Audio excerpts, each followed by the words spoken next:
no money, but was able to help. One day, Peter and John were going up to the temple at the time of prayer, at 3 in the afternoon.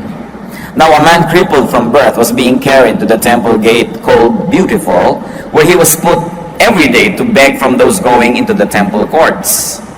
When he saw Peter and John about to enter, he asked them for money. Peter looked straight at him, as did John. Then Peter said, "Look at us." So the man gave them his attention, expecting to get something from them. You know, a crippled beggar asked Peter and John for money. Kaugalian po ng mga tao noong araw, at hanggang ngayon din naman sa maraming mga bahay dalanginan, in many places of worship, nilalagay po nila yung mga may sakit, yung mga lumpo, mga bulag, sa may pintuan ng templo para sila ay humingi ng limos. Sapagkat inaasahan na bago ka lumapit sa Diyos, gagawa ka muna ng mabuti sa iyong kapwa. Bago ka humingi ng blessing sa Diyos, magbibigay ka muna ng blessing sa iyong kapwa. Meron ding spiritual dimension, yung paglalagay po ng mga may sakit dyan sa paanan ng hagdanan ng mga templo at bahay dalanginan, sapagkat naniniwala rin ng marami na mayroong dadalaw ng mga banal na tao, mga kinakasihan ng espiritu, pupunta doon sa templo at sakali man ay makapagbigay sila ng payo o lunas o kagalingan sa mga may sakit. Kaya hindi lahat ng namamalimos sa pintuan ng mga simbahan ay humihingi lang ng pera. Yung iba, hinahanap nila, madaanan man lang sila ng anino ng isang kinikilala nilang banal na tao at naniniwala sila na merong magiging blessing sa ganong uri ng gawain.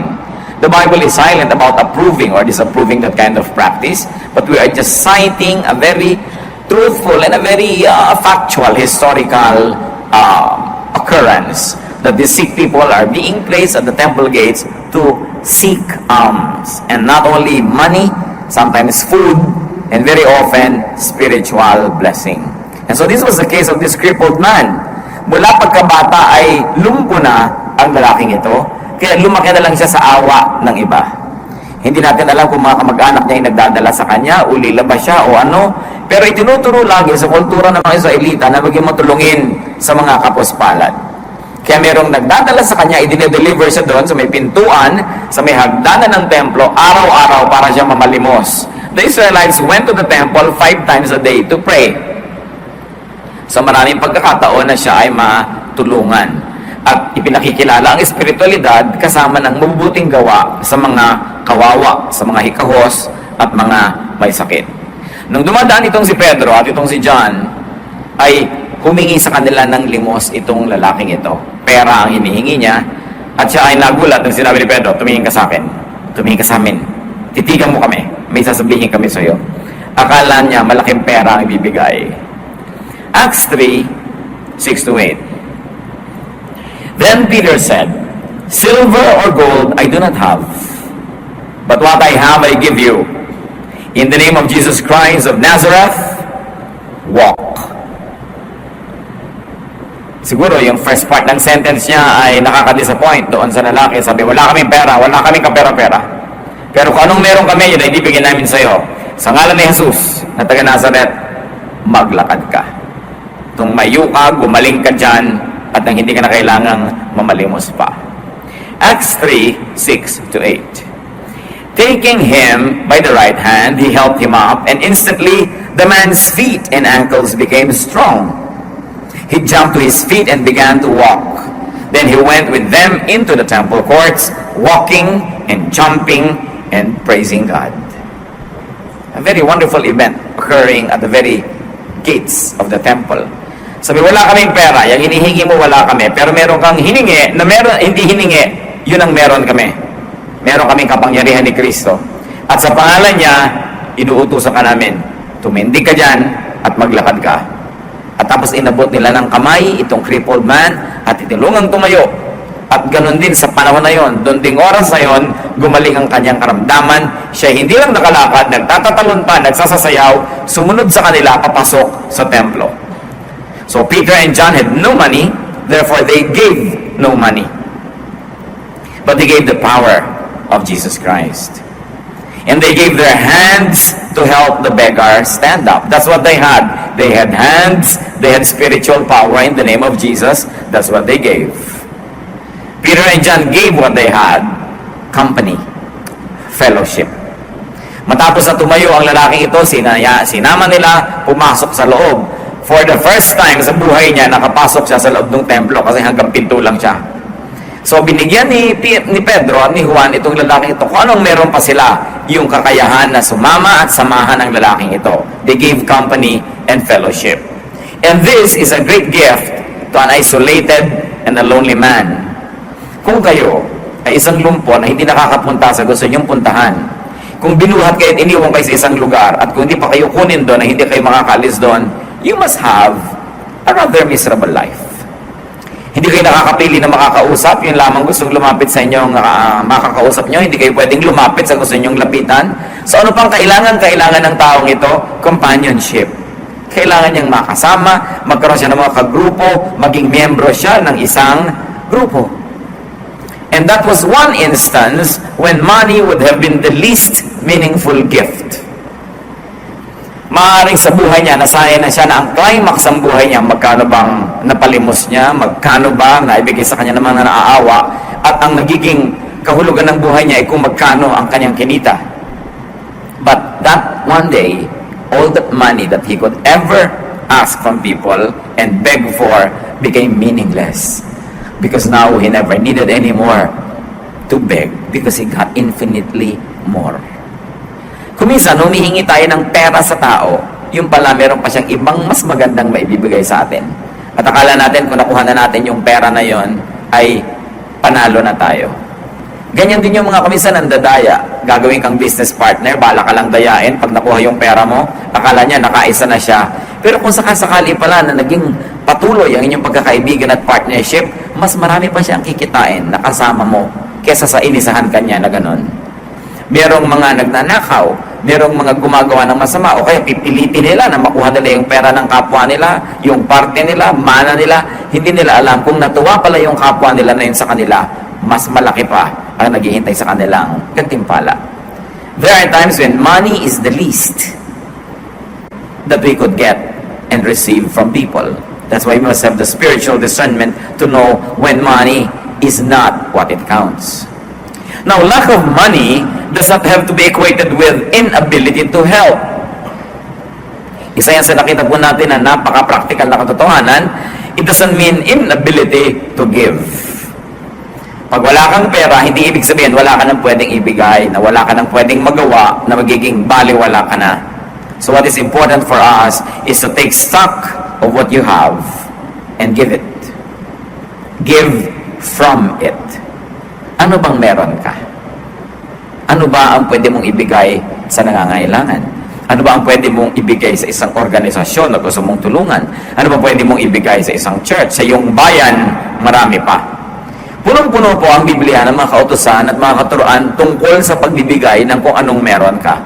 1 Timothy 6:18-19, command them to do good, to be rich in good deeds, and to be generous and willing to share. In this way, they will lay up treasure for themselves as a firm foundation for the coming age. So dapat daw palabigay ang tao sapagkat yan lang ang paraan na nakapag-impok siya ng kayamanan para sa darating na panahon. Doon sa panahon na walang hanggan, sa panahon na uuwian ng lahat ng nilalang. Sabi, iutos siya sa kanila, turuan niyo sila na laging gumawa ng mabuti. Maging mayaman sila sa pamamagitan ng mabubuting gawa. Palabigay at handang-handa na ang kanyang mga tinatangkilik na mga magagandang bagay ay partihan, hatian ang kapwa. Proverbs 19:17, he who is kind to the poor lends to the Lord, and He will reward him for what he has done. Ang mabuti pala sa mga mahihirap, palabigay, ay nagpapautang sa Diyos. At napakasarap magpautang sa Diyos dahil hindi siya nanunuba. Lagi siya nagbabayad, may sobra pa. Because God will never permit Himself to be any man's debtor. He will never permit Himself to be indebted to any human being. That's why when you give to God, it becomes a very, very wonderful and sure investment. Now, to give to the poor doesn't always mean to give money, and poor doesn't always mean poor in material wealth. Because there are many people who are spiritually and emotionally poor. We must consider them as well, and we should continue to give to them as we have, as we are able to give. Proverbs 11:24, one man gives freely, yet gains even more. Another withholds unduly, but comes to poverty. Maobserbahan niyo po sa Biblia, mga kapatid, ang dami-daming mga ironies at mga kabaligtaran. Isa na dito yung binanggit ng Proverbs 11:24, meron daw mga taong sobrang palabigay, pero lalo namang nagkakaroon. At meron naman ang dadamot, lalo namang nawawalan. Kaya napakahalaga na sinusunod natin yung katuruan to be generous, to give when we are able. At bakit po natin ito pinag-uusapan, mga kapatid? Una, dahil talagang foundational to spirituality yung giving. For God so loved that He gave. Yan ang isa sa mga definition ng loving, giving. Sabi nga nila, you can give without loving, but you cannot love without giving. Minsan gasgas na yan, quotation na yan, pero totoo, hindi mo pwedeng sabihin nagmamahal ka pero wala kang binibigay. Sabagat ang tunay na pagmamahal ay naipapahayag sa pagbibigay. And love is not love until you give it away. The intention to give is not yet love. The act of giving is a definition of love. So one who gives friendship naturally begets friendship. And one who withholds friendship naturally loses it. In a manner of speaking, you keep only what you give away. And ironically, you lose what you selfishly keep. Sa buhay espiritual, marami pong kabaligtaran. Yung ipinapamigay mo, yun lang ang bumabalik sa'yo. At yung pinipilit mong kamkamin, sarilinin, yun naman ang nawawala. Proverbs 3:27-28. Do not withhold good from those who deserve it when it is in your power to act. Napakadaling maintindihan, pero madali bang i-apply? Huwag daw pagkakaitan ng mabubuting bagay ang mga karapat-dapat tumanggap nito.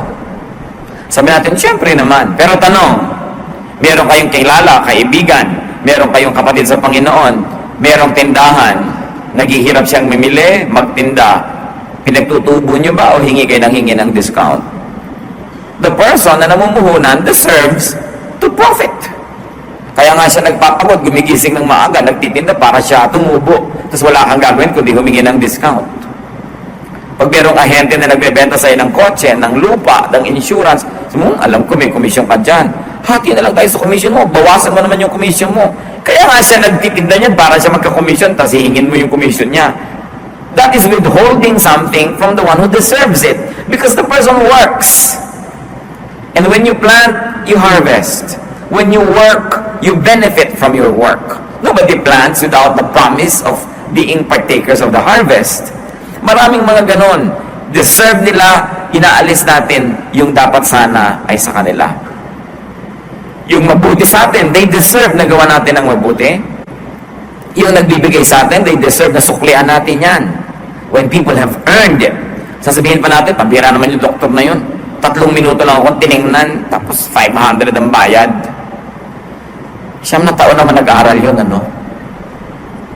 Gusto mo 9 na taon ka rin yung tingnan para magbayad ka ng mahal.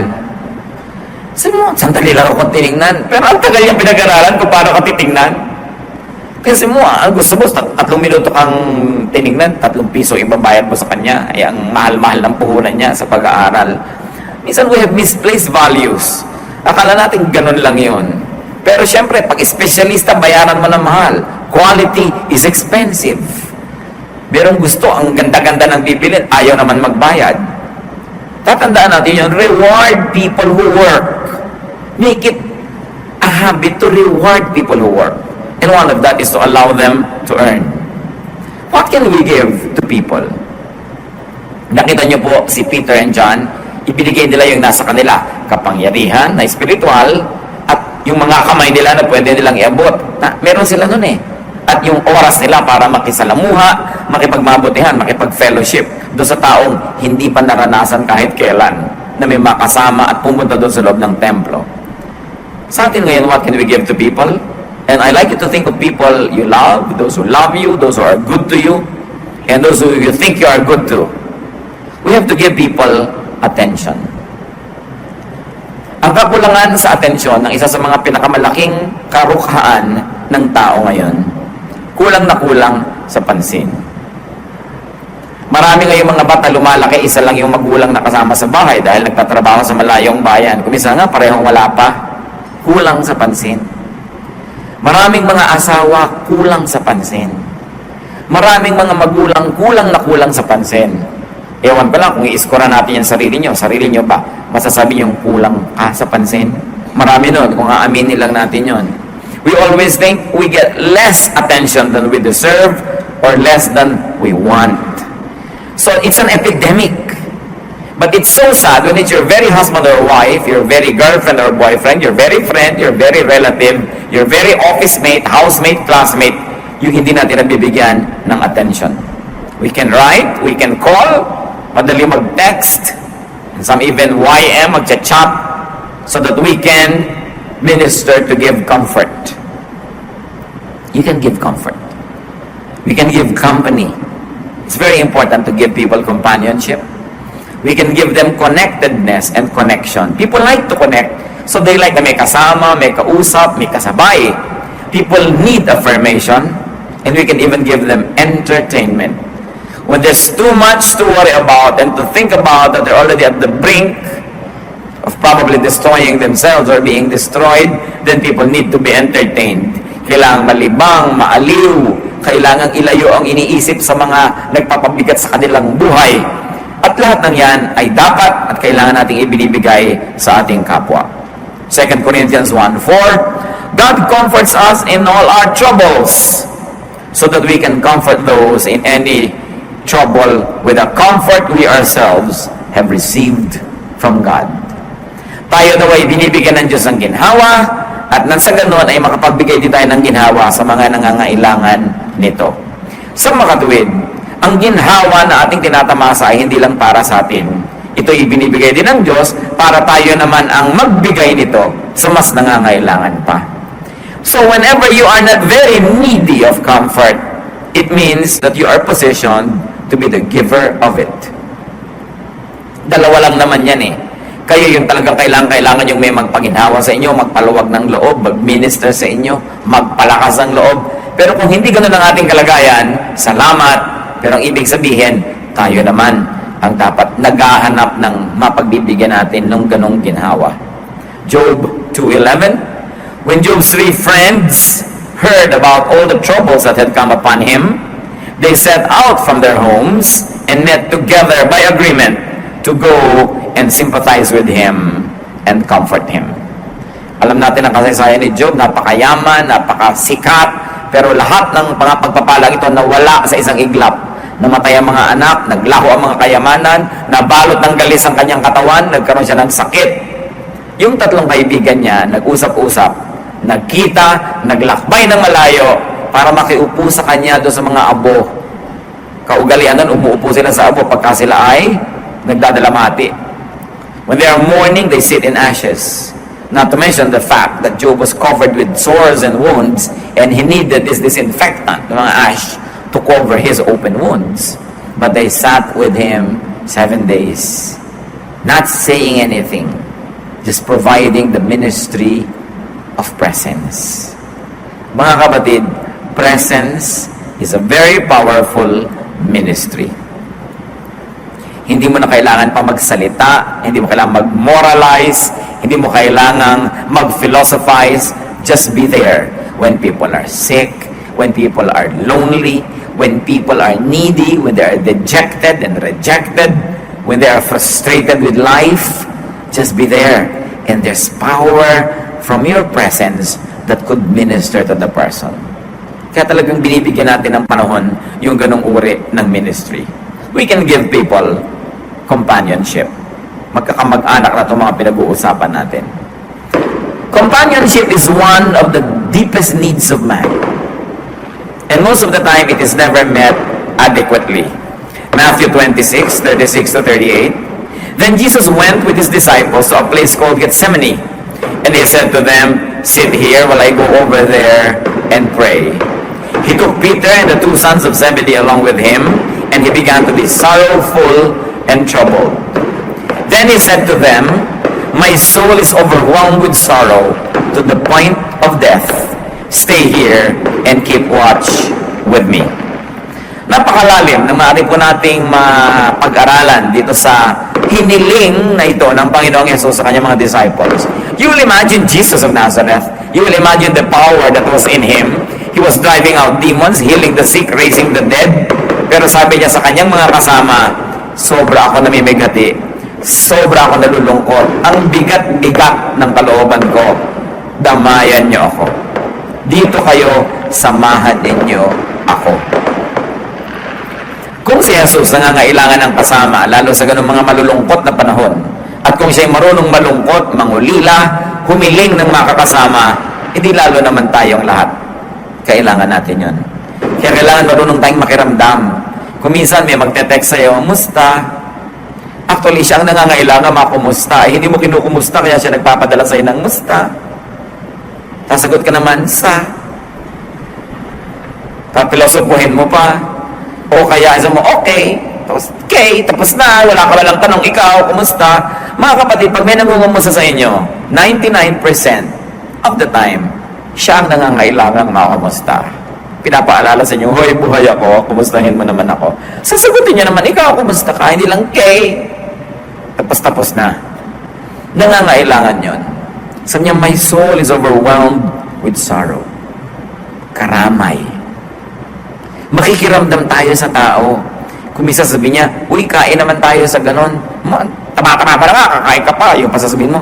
Hindi naman kasi lahat ng nag-aayang kumain, gustong kumain. Kung minsan ang gusto niya, makasama ka.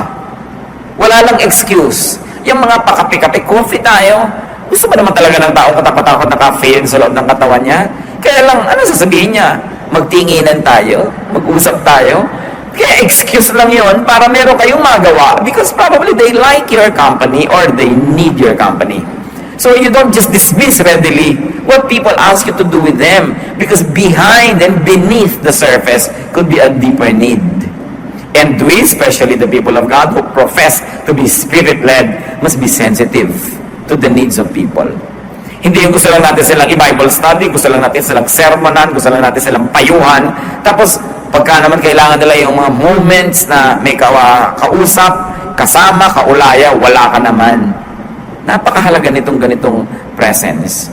At itong ating bansa, habang lalo tayong naghahanap ng pera, nagiging industrialized, o kaya nag-export tayo ng labor, sobra-sobra, 10 million mahigit, no? Ng mga overseas Filipinos.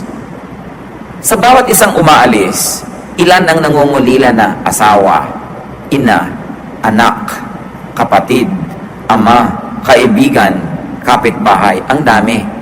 Kaya padami ang malungkot dito sa Pilipinas. Katayo pa naman ang kasiyahan natin, tao eh.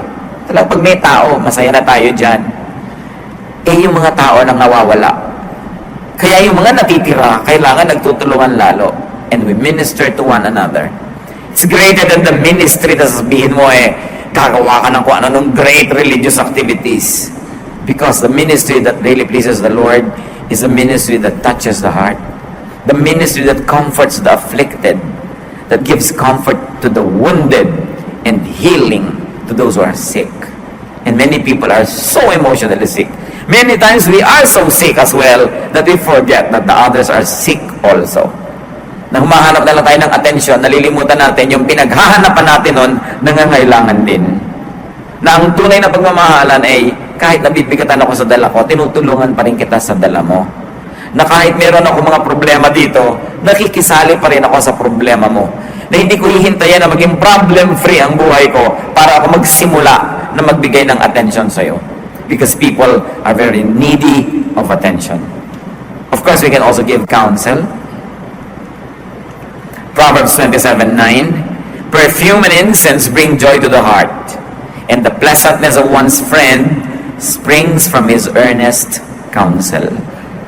Ang tunay daw na halimuyak ng isang kaibigan ay nagmumula sa kanyang matalino, maayos, makadiyos na payo. Kaya nagbibigay tayo nun. Naturally, we give people prayers. Wala namang gastos para ipanalangin mo ang isang tao. Liba na lang maarte ka, kailangan pang manalangin sa paanan ng bundok, Golgota, medyo magastos yun. Pero kahit saan ka naman, pwede ka mag-pray. So, hindi ka nagkakagastos, pwede mong ibigay yan. 2 Corinthians 1:11, as you help us by your prayers, then many will give thanks on our behalf for the gracious favor granted us in answer to the prayers of many. And of course, you add to your notes, naturally, what Peter and John give Jesus. Kapag ibinigay mo na sa Panginoong Jesus, talagang kompleto na. Pasimula ng pagtanggap niya ng napakaraming mahuhusay at mabubuting bagay. Share Jesus like Peter and John did. But remember this, sharing Jesus needs practical deeds. Hindi lang tanggapin mo si Jesus, period. Kailangan sinasamahan mo, tinuturuan mo, ginagabayan, ipinapanalangin, binibigyan ng companionship. Pag pinag-aralan natin yung Christian movement, yung kauna-unahang mga pagsasama-sama nila, they were full of practical ministrations. Hindi sila tadtad ng theology, hindi sila tadtad ng mga kung ano mga difficult studies, pero punong-puno sila ng pagtutulungan, pagmamahalan, pag-iibigan, and that made the initial Christian movement very, very powerful. Because love is the most powerful of all powers. And nobody can resist love when love moves. That's why Christianity was very powerful, because it was propelled by love, defined by love, encouraged, empowered by loving. Do not let lack of money stop you from giving. Minsan meron tayong poverty mentality. Akala natin kung wala tayong pera, tayo na lang lagi dapat ang tumatanggap. Tayo na lang dapat lagi ang mareregaluhan, libre lahat dahil mahirap tayo. Hindi yun totoo. Pera, isa lang yan sa pwedeng ibigay. Ang dami pang iba. But we should always be giving, because giving gets us involved in the cycle of life. What is life? Inhaling, exhaling, eating, defecating, in, out. Ganon talaga ang buhay. Giving, receiving. If you do not give, you do not complete the cycle. If you keep receiving and receiving and receiving, subukan nyo, mag-inhale kayo. Inhale, inhale, inhale, and don't ever give it up. Don't exhale. Sasabog kayo nun. You'll die. Because you have to inhale and exhale. You have to receive and give so that you will have balance. Giving connects us to people. What better connection can we have with people than the giving connection? That we give to them, they give to us. And that's how interpersonal relationships are strengthened.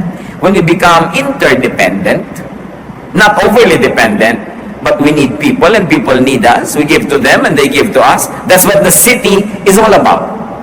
That's what the town, the village is all about. People needing people. You want the baker to be there, you want the bartender to be there, you want the preacher to be there, you want the laborer to be there. You live in a village, you live in a town or a city where people minister to people. You don't live a hermit's life. That's what being together is all about. So giving connects. Giving earns for us the privilege to receive. And not only that, to keep receiving. Sometimes you receive. You do not give back. You still receive. You do not give. You do still receive. You do not return the favor. You receive. You do not give back. Do you think you can keep on receiving? No. It will stop. Because only logical way to complete the cycle of receiving is giving also. Kailangan nagbibigay. It is only when you give that you continue to perpetuate the recycling of very positive energies. Proverbs 11:25, a generous man will prosper. He who refreshes others will himself be refreshed. Yan ang paraan. Para ka manariwa ang mga pagpapala sa iyo, panariwain mong iba. Para ka madilig, magdilig ka. Para ka sumaya, magpasaya ka. Napakahalagang maisip yon. Giving empties us enough to receive again. Because when you let go, your hands become free to receive fresh supplies. And giving expresses our gratitude to the giver who is God and to all other givers who are people. Kung tayo marunong tumanang ng loob, sa Diyos. Pag tumatanaw tayo ng ating utang na loob, nagbibigay tayo sa Diyos, sa kanyang gawain, at sa kapwa-tao. Ang isa sa mga pinakamabuting pagtanaw ng utang na loob sa kapwa-tao, lalong-lalo hindi mo na kaya siyang bayaran, wala siya, o hindi niya kailangan, gumawa ka ng mabuti sa iba na hindi rin makakabayad sapagkat walang-wala. Mas hindi ka kayang suklian o bayaran, mas totoo ang pagbibigay. At doon lang tayo nakakabayad-bayad sa napakarami rin namang tao, hindi na natin kayang hanapin pa para suklian din sa mga kabutihang ginawa nila sa atin. Very especially if you receive good things from people, give back to your benefactors. All beneficiaries should give back to their benefactors.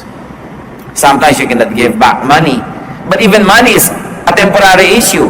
Sometimes you cannot now, but tomorrow or next year you can. Sometimes the person who has money giving you now, next year will have very little of it, and you have more of it, it's your turn to give. Panahon. Alam niyo, isa sa mga pinakamalaking nating pagkakamali, pag meron pala bigay sa atin na ang tingin natin mayaman, who has everything, hindi na tayo nagbibigay. Mayaman naman si tita huwag na nating bigyan. Kumpleto na yan Mahirap bigyan yan, mayaman kasi. Kung minsan, nagiging napakadali na sa ating excuse yun para magpabaya. Mayaman naman siya, wala na siyang kailangan. Hindi yun Ang kailangan ng mayaman at mahirap ay pareho lang. Ang kailangan nila ay maalala. Ang kailangan nila ay ma-reaffirm. Mabigyan mo ng affirmation that they are loved, that they are appreciated. Sabi, ang dami-dami na naman niyang alahas, wala na tayo maibigay. Hindi bigyan mo ng chicharon. Hindi excuse yun. Bigyan mo ng isang santol. Bigyan mo ng 5 pirasong butong pakwan. May ribbon. Nakalagay sa magandang lalagyan. Ang sinasabi lang doon, naalala kita. Kung gusto niyo mga kapatid na maging thoughtful, ang daming pwedeng ibigay sa kapwa. Many of them don't have to cost money. Makapulot ka ng magandang tuyong dahon, sulatan mo ng pentel pen, God loves you, and so do I. Diba? Saya naman makatanggap ng ganon. Yung iba, akala nyo kung may pera yung kapwa nyo, mataas ang posisyon, maraming damit, maraming gamit, pwede nang hindi regaluhan. Palusot lang yon. If you really like to give, you give to the poor, you give to the rich. Because the rich man, like the poor man, needs love. We all just need love. A little bit more of it, if possible, a big bit more of it. That's what we want. And you can never go wrong when you give love.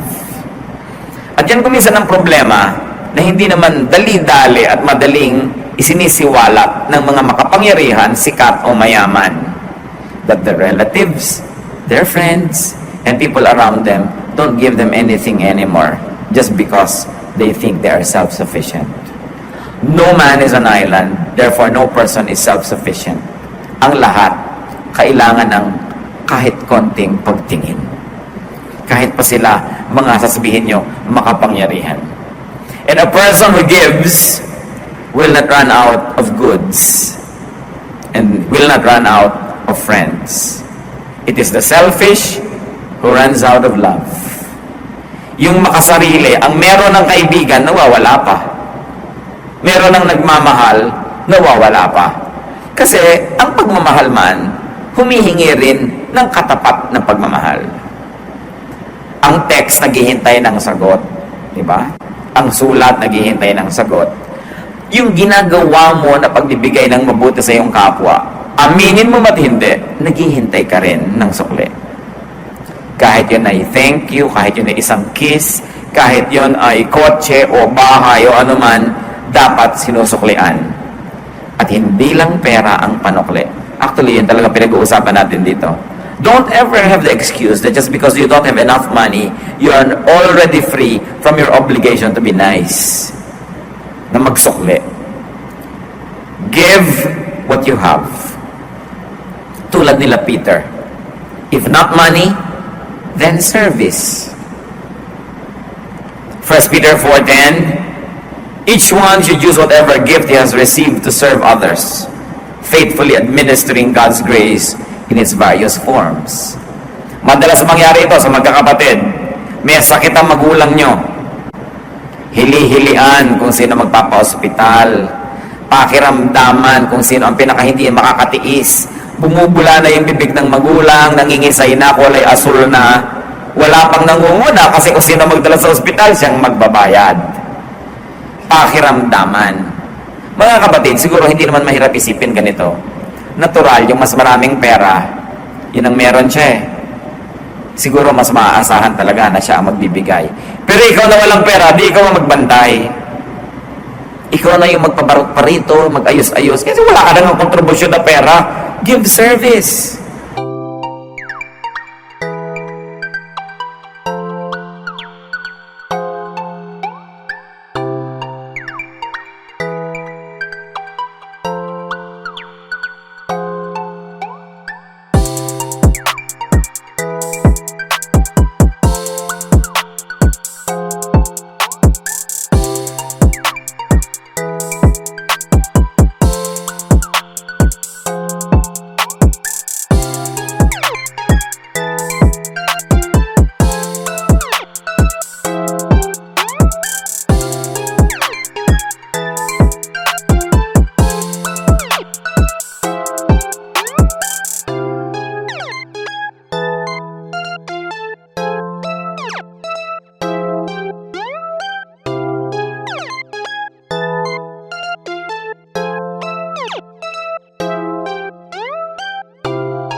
Service. Philemon 1:17, si Paul, nung merong isang runaway slave na naging Christian, pinabalik niya dun sa amo. Sabi ko, kilala ko ng amo mo. Sasabihin ko sa kanya, huwag ka na niyang idemanda, huwag ka na niyang parusahan, tanggapin ka na lang niya. Sabi niya sa 1:17, Philemon, so if you consider me a partner, welcome him as you would welcome me. If he has done you any wrong or owes you anything, charge it to me. Value for value. Sabi ni Paul, ikaw, marami kang utang na loob sa akin, ha? Naging Kristiyano ka dahil sa akin. Nakakilala ka kay Kristo dahil sa akin. Laki utang na loob mo. Bueno, itong slave mo na tumakas, naging Christian din, naglingkod sa akin, kinagigiliwan ko siya, pinababalik ko siya sa iyo, huwag mo na siyang singilin. Charge mo na lang sa akin. Kulang ka pa. So, value for value. Dapat ganun. So, Romans 15:26-27, for Macedonia and Achaia were pleased to make a contribution for the poor among the saints in Jerusalem. They were pleased to do it, and indeed they owe it to them. For if the Gentiles have shared in the Jews' spiritual blessings, they owe it to the Jew to share with them their material blessings. Nagkaroon po ng mga tag-hirap sa Jerusalem, kung saan yung mga Hudyo ay nakatira, at kung saan mula sa mga Hudyo, si Jesus, ang Kristyanismo, ay nakarating sa mga Gentiles. So, nung umasenso yung mga Gentile churches, sabi nitong sumulat ng Romans, kayo, nakatanggap kayo ng spiritual blessing galing sa Israel. Anong marapat yung gawin? Hindi nyo sila pwedeng ma-bless spiritually. Sila nga ang nagbigay nun. Bigyan nyo sila ng pera. Magpadala kayo ng tulong. May pangangailangan sila ngayon, nahihirapan sila. Palitan nyo ng material blessing, yung spiritual blessing na nakuha nyo galing sa Israel. This is the essence of the verses. Sasabihin, hindi pwedeng libre-libre kahit spiritual blessing. Palitan mo ng ibang blessing. Maganda, spiritual din. Ngayon, kung hindi mo kaya yon o kulang, gawin mo iba. Serbisyo, o material, o gift. Dapat ganun, value for value. Di ba natin nakita? Pwede naman i-declare ng Diyos, o lahat ng tao, patawarin na lang lahat ng kasalanan, libre na lang kayo lahat. No. That's not God's way. Jesus paid. May bayad. May bayad ang lahat. Walang libre. So dapat willing tayo na nagbabayad. Nakikitira ka sa kamag-anak mo, gumagastos ka ng kuryente, tubig, hilig-hilig mo pang mamlansya, number 3 ka pa mag-electric fan. Alam niyo, ang init ng mata ng mga tiya nyo, nakikitira kayo, naka-electric fan pa kayo lagi. Baka akala nyo, hindi niya kinukwenta yun. No? Pag nagluluto siya, dapat 3 lang yung anak, 5 pirasong pork chop lang, inandong ka, naging 6. Bilang yun ng mga kamag-anak. Kala nyo ba? So dapat naman papalitan mo, naglilinis ka dyan, nag-uugas ka ng kotse, lalo't wala ka naman maibigay na pera, serbisyo. O Huwag yung tatamad-tamad ka, nanonood ka palagi ng TV, kinukwenta niya, ilang kuryente kaya nagagastos ito, panonood ng TV. Colored pa. Yung black and white nga ibigay nyo dito. Marami kasing tao hindi na nila iniisip. Akala nila gano'n lang ang buhay. Always give. And when you have money, brothers and sisters, put it to good use. Make it talk. Because when money talks,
other things. You can give time, you can give service.